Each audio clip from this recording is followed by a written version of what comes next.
You ask Tiger to solve. This deals with linear equations with one unknown. The final result is x equals 12. Let's solve it step by step.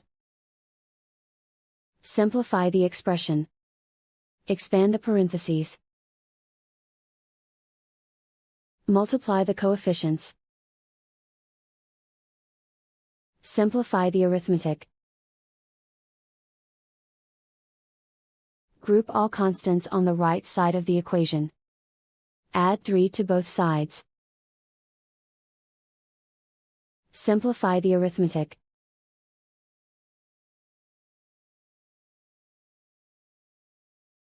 Isolate the x. Divide both sides by 2. Simplify the fraction. Find the greatest common factor of the numerator and denominator.